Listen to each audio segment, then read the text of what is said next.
We're talking postpartum, neck, upper back pain, tension, anything related to torticollis, anything creating tingling numbness down the arm, anything really painful through the shoulder blades. That's what we're going to be talking about today. I will address an HVLA adjustment and the efficacy, safety of it based on the research. We will also go through stretches, tools that serve your patients, because this is for providers, though it will also serve any of you patients watching this. They're definitely all the same strategies and stretches, tools that you can use at home that we recommend for patients. So if you want to watch, you are more than welcome to, but this is more directed at providers and what they are going to be teaching, talking about, working through with their patients. First things first, you are going to always have patients at some point in your career who don't want to get an HVLA neck adjustment. So that's that high velocity, low amplitude thrust, the very quick movement that creates that nice physiologic neurological response. So when that happens in our clinic, the way we address that is we give the patient a ton of space to feel that way. We absolutely honor how they feel. We absolutely encourage them to continue asking questions and to voice their concerns, because that's half the battle, is them just understanding that they're in a really safe space and we're not going to do anything that makes them nervous, and we're going to over-explain and absolutely address everything. The second part of that is we want to make sure that they know that there is research out there for them, and we have a whole page dedicated to this. But the biggest thing is them understanding that research actually exists. That's really, really important. The next thing I always say is that, because their fear number one is the twisting, right? It's always the twisting. So you want to address that when you go and adjust, which is the absolute truth, you are doing more lengthening, tractioning, and then you're bringing them to that end range, but you're not twisting them. They're doing more twisting, looking over their shoulder, driving to the clinic than you ever are in the clinic. So you're bringing them to that end range, and then when you go to adjust, you're moving through it and you're not going very far, right? It's more about the speed. The other part they want you to address is the sound, because it's scary to them. So even if they're not nervous about a VBA or VBI, not the artery, but the actual dissection, say they're just worried about the sound, you want to address the sound, and that's to just explain to them that there is a gassy portion in the fluid, because the joints are all made of fluid. They have a ton of fluid. That's how those discs exist. They don't have blood vessels. The way they stay healthy is fluid imbibition, right? And when that fluid gets moved quickly, it escapes and makes that pop. I think it's good to help patients understand that it's not bone on bone. And you can say that it is not bone on bone. They think it's bone on bone. So it's scary. And so it's really good to explain that to them. As far as VBIs and dissections, it's important to just let them know you keep it brief. You don't need to dive in. Again, there's research to back it. So you don't have to overly dive in and start, getting uncomfortable explaining and going and going and going, which I have learned to not do over the years because I naturally want to keep going and going and going. But what you can say is that an HVLA does not cause the dissection of the artery. And they may not know what dissection is, but you can say injury. The HVLA adjustment cannot create the actual injury of the artery. And if a patient shows up with red flags that are telling you that they have already been dealing with this type of injury, it is the chiropractor who says, nope, we're not going to do anything more. You need to go to the ER. There is always going to be a chance that a patient is already dealing with something as far as an injury to the artery and is not showing or indicating the type of injury they have with the typical red flags. And so from any different provider who deals with neck pain, that's a PT, that's an OT, that's a chiro, that could even be the dentist, they all can be coming from an office and showing up at the ER with this type of injury. And it does not necessarily, in fact, it doesn't mean that that particular provider created that injury. So the frequency of somebody coming in with a dissection to the hospital setting is not any greater with a chiropractor than any other entity. And I would even say a motor vehicle collision, wakeboarding, snowboarding, any type of thing that's going to create that kind of quick movement. That little bit of whiplash. Thank you. it's not going to happen in a chiropractic office any more than it would anywhere else in life. But it is our job to understand the red flags and to see the red flags, and it's okay to tell them that that's our job, that's why we're trained. So that's where we end it. Sometimes I even show them the elasticity of the artery because they don't know this. They don't understand. I think people think that your arteries don't really move, but they move. And so I think sometimes it's really nice for them to have the visual, and then you can just be done. And if they still don't want to get an adjustment, that's a-okay. But it's important to explain some of this stuff to them, because if they were to come to you with severe torticollis in that first, second, third month of being postpartum, they're stuck. And the only way, the best way to get movement in their neck and to get them relief is an adjustment. They need to know about it. They need to be able to at least consider it, because there are so few things that actually fix torticollis, and this is one of them, the HVLA, that really nice quick movement through the neck. And so it's good for them to understand what it is and how it helps them. Getting into the adjusting. We're gonna start with seated. We're really big fans of seated adjustments in here for neck, especially talking torticollis. So when you have a torticollis patient, true torticollis, they fell asleep nursing their baby, they fell asleep, doing anything, or they just woke up with pretty severe neck pain, sleeping regularly in their bed. The thing that gets really difficult for them is to actually lay down. So it'll be the type of thing where they'll be in so much pain, they will literally be doing this, and you will have to almost put your hands behind them, because they're going to be doing this. And like you can hold them on the way down too. And it's going to be very uncomfortable. Very uncomfortable, to the point where you might almost want to put them on a wedge and just stop them here if you're really planning on doing a cervical adjustment, a supine adjustment. But in those cases, a seated becomes really, really nice for that patient. Not that they even at that point really want to get adjusted because they're in so much pain, but at least they're still in the position that they started in, like here, and you don't have to worry about them getting down. Exactly. And so the key with seated adjustments is just to make sure that they relax into your hand. You can play the trick on them and say wiggle your toes and everything like that, just to distract their muscles just a teeny bit. So on Jessie, we're going to go a little bit lower on this side. We're going to get her to fully relax. See how she flops over into my hand. We're going to rotate her just that teeny bit, find that lockout. And again, it's more of that distraction, that teeny bit of lockout.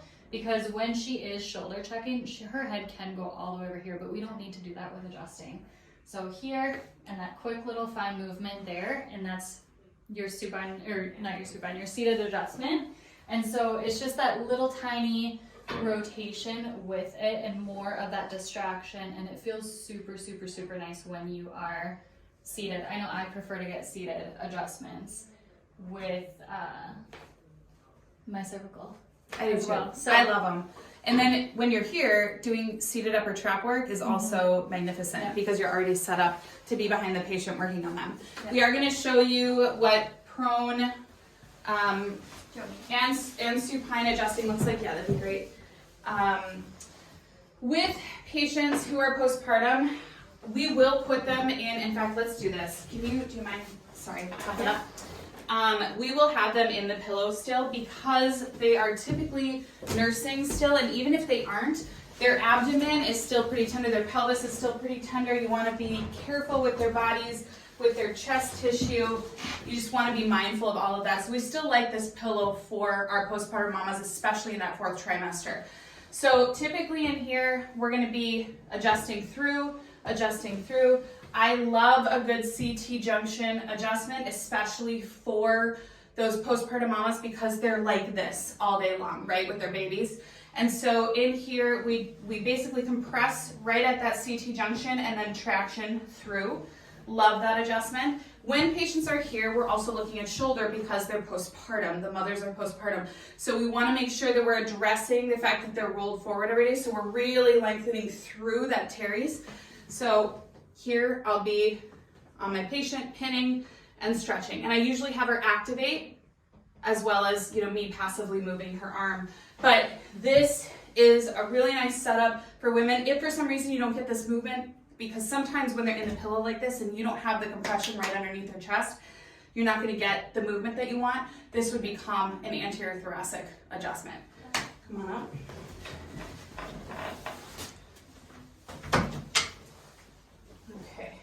So now Dr. Jess is going to be my doctor while I get to be on the table. Do you want the thoracic board down? Yeah, let's do that. So, putting that thoracic board down, if you don't have one of these in your clinic, you need to get one just because sometimes the table itself can be a little bit too squishy, so you'll lose your hand a little bit. So, I'm actually going to come onto the other side.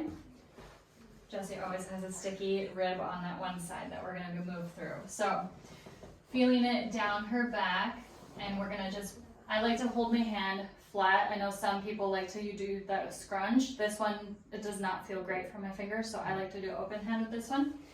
And I'm going to come through and get her to breathe in. Be mindful of breast tissue and sink into that adjustment. So when you're doing the anterior thoracic adjustments, just make sure that you're being mindful of their breast tissue and everything like that. Ask them if it's okay, if they're having enough squish and everything like that. Coming on up. If you do have sticky upper backs and everything like that, and you have an upper thoracic drop piece, you're more than welcome to use it too. You can use it when you're supine, and you can use it when you're prone. And so what that looks like when you're following through, if it is that supine, you would still have her in this position moving through. You can use that thoracic board as well, but getting a deep breath and all the way out and then squishing her that way.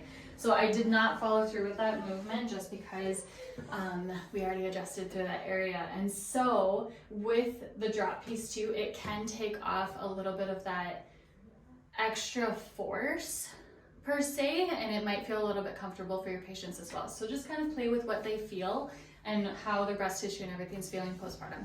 Do you want to do pec and then cervical? Absolutely. So when you're going into that muscle tissue, we like to do an activation with this one. So Jessie's going to go from hip all the way open this way, and then I'm going to pin and stretch her pec muscle. So we typically do about 3 passes. It's going to be absolutely incredible for your pregnant patients, especially your postpartum mamas, especially since they are going to be holding nursing all day long. And then we're going to dive deep into that pec minor. You're going to dig your thumb in, and then I like to stretch the patient's arm with this one because it can be pretty uncomfortable. And so you can also add in a little jiggle effect if you need them to relax a little bit further. Going into that subscap, you're going to have the arm up. You can also traction out just to kind of get it a little bit deeper into that subscap. You're going to pin, and then arm is going to come across. If you need to get deeper, arm goes across and then comes all the way back up. So this one feels really nice for those mamas because everything that they're going to be doing is folding forward. When you're doing scalenes, you're going to do it one of 2 different ways. You can do it supine, and you can also do a technique seated. So when you're feeling around for that anterior scalene, dig your thumb in and then fold the head the opposite direction. This is a really beautiful stretch for your mamas. Follow along with that middle scalene as well, digging your thumb in and stretching. If you wanted to use lotion and do more of a massage technique, you're more than welcome to do that too. But pinning and stretching is incredible as well. So, and then go into that posterior scalene too. If you're going to be doing these seated, I'm going to get you to sit up for me. Yeah. So your knees are going to go off to the side. We're going to focus on her left side here. So I'm going to dig in right above her collarbone, right into that middle scalene here. This way, you're going to grab on. You're going to hold it here. As you're pulling back with this hand is going to be doing all of the rotation. So it's essentially grabbing and pulling back this way. This hand here is just going to be a guide for you.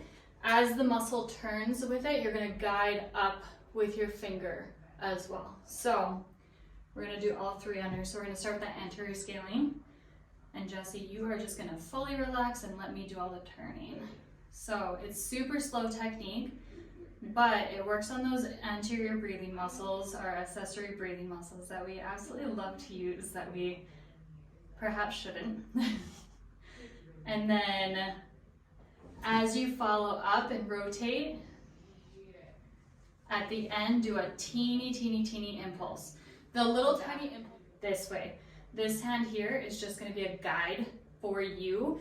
As the muscle turns with it, you're going to guide up with your finger as well. So we're going to do all three under. So we're going to start with that anterior scalene. And Jessie, you are just going to fully relax and let me do all the turning. So it's super slow technique, but it works on those anterior breathing muscles, our accessory breathing muscles that we absolutely love to use that we perhaps shouldn't. And then as you follow up and rotate, at the end, do a teeny impulse. The little tiny impulse at the end is not an adjustment. It's more of a relaxation technique to initiate that relaxation for that muscle. So when I'm saying impulse, I don't mean impulse. I mean impulse, just a little tiny flick. Following along with that middle scalene, same thing here. I'm gonna follow up. Jessie's gonna fully relax into my hand, amazing. And I'm essentially pulling back. Yes, your patients might get a little bit of numbness, tingling going down to their fingers, but you're only gonna be here. You're only gonna be here for a short amount of time, and it's totally okay for that short amount of time. Feels really good, actually. And then as soon as you relax and you're done, they almost get like this Zen movement that they can actually feel their arms again. I can actually feel my arms again. The other thing I was going to add on, because I just had some dry needling done today, and it's a really good reminder because we will be talking pelvic floor and PT to follow any of our postpartum work. Dry needling into this area for women and into this anterior pec region, especially when they're dealing with tingling, numbness, pain, headache, torticollis, it's tremendous, as well as the cupping. It's another really nice soft tissue tool. So if you don't have PT in-house, obviously refer out, but that's a really good tool for your patients. Yeah. And then finishing off with that last one, that posterior scalene, this one's going to be really intense for Jessie. You're going to pull back again, following that muscle. Numbness, tingling going on? No, but I do feel it. I mean, I feel the kind of the zinger. The intensity of it. So when you posterior scalene, you're going to get the furthest amount of rotation with this one. Again, same thing. You're just focusing on that muscle, and that little tiny impulse at the end is not a true impulse, but just a little muscle relaxation technique. Yeah. I know we already adjusted, but at least we can talk about it. Yeah. So when you guys are doing your supine neck adjustments, make sure you're getting that little decompression as well. So since we already adjusted Jessie's neck, I'm just going to set up on her. So I'm going to go lower on her left side here. So grabbing into my index pillar, you're going to distract just a teeny bit and then get her into that lockout, and then that rotation is here. So again, she can look a lot further than where I'm moving to, but you're just getting her into that end range. And then when you get here, it's that speed movement to get her through that adjustment. Super nice, super quick. And again, make sure that you're doing adjustments on your torticollis mamas. Okay, we're going to get into tools. Pilates ball is our #1 for upper back, neck, postpartum. We're obsessed. I'm going to do this on the table. You would have a patient on the ground. Between the shoulder blades, anything where you are opening up, it's going to aid on the front side as well as the back. This tends to be better than a foam roller. Everybody thinks a foam roller is kind of the answer for that space between the shoulder blades. But postpartum, it doesn't get between the shoulder blades the way this does, and this will actually help to push a rib head back up into place if they're dealing with rib stuff. We didn't even talk about rib, but that's also part of that upper back stuff postpartum. They deal with a ton of rib stuff because the ribs are actually tracking down. Remember, the rib cage rises up, the angle changes 50% through pregnancy, so it has to change back. And you're going to deal with rib issues postpartum. So this tends to be one of the best things that your mamas can do for themselves. I'm going to take this, and I'm also going to work on activation and stretch. So what you can have a patient do is compress through this front side here on the Pilates ball, which ends up being a really nice way to activate without it being painful. And then they can take this other arm and stretch into that front pec. And then they would just reverse it where they strengthen the other side, activate, and stretch through that pec.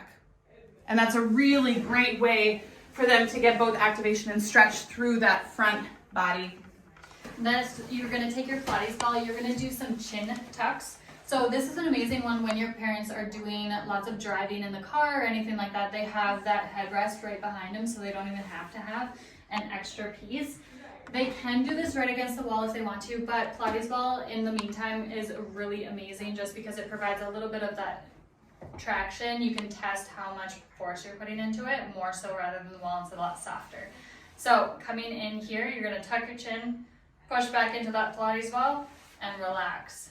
So push back in, make yourself have that double chin, and relax. So make sure that you're going through all of this with your patients, just because strengthening the anterior scalene muscles and stretching them are gonna be absolutely incredible for nursing mamas and everything like that. So next exercise, you are gonna do your rowing. So having a door frame, having any sort of thing that you can have, or you can have it on the floor just underneath your feet. So yeah, fight any which way.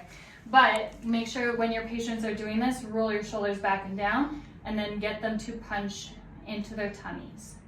Squeezing your shoulder blades back together with this one. So when you have your nursing mamas, you want to double time strengthen the back and stretch the front. So 2 times strengthening the back and then stretch the front. So I'm gonna get into the anterior pec stretch, not the same depth that she was doing on me, but a nice way to do this is to hold that collarbone and dip back. That's one of our favorites for the front. They can do that at work if they're back to work, or just in a seat at home when they're nursing their baby, or holding, sitting on the sofa, anything like that. And then this, you sit for the upper traps, you sit on your hand, turn 45 degrees. The key with this is not to pull directly downward, but to actually turn the head and pull forward. And then if they sit up straight, they're actually gonna get a better stretch. So you want them to work on isolation, not just going through the motions. But that's gonna be great for upper trap. And then last but not least, this is one of the tools you'll get asked about from patients as far as decompressing through that suboccipital region.